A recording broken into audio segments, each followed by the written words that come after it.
In this movie we will discuss common dialog boxes. Common dialog boxes are very useful tools that allow you to tap into the pre-written code that is written into the Windows environment. Visual Studio 2008 makes these available to your Visual Basic 2008 applications. They are predefined standard dialog boxes, so the user will be very accustomed to working with them. They can be used to allow the user to specify certain actions or settings. And to get started, you simply go to the toolbox in Visual Basic and you open the Dialogs tab. This will be demonstrated in a separate movie. A few more things about the common dialog boxes before we go to the demonstrations. Available in Visual Basic 2008 are 5 common dialog boxes. You see them listed: the color, the folder browser, that is the new one which is added to Visual Basic 2008, font dialog, open file, and save file dialog boxes. Each of these will be demonstrated in a separate movie. The first step is to add the desired component to the Forms Components tray.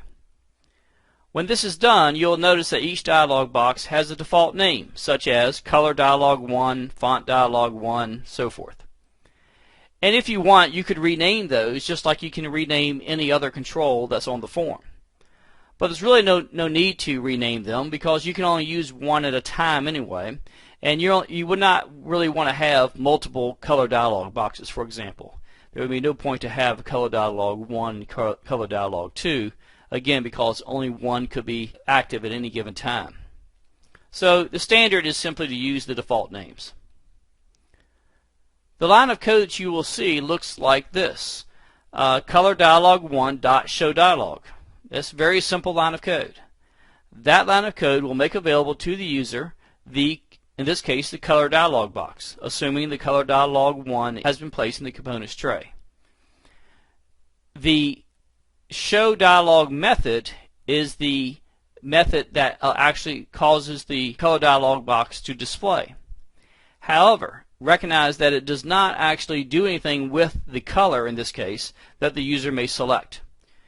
In the demonstration programs, you will see how to take the color that's been selected and then apply it to a particular object on the form. And finally, you want to understand that there is a difference in the terms modal and modeless as it applies to dialog boxes. Dialog boxes are by default displayed in what's referred to as modal.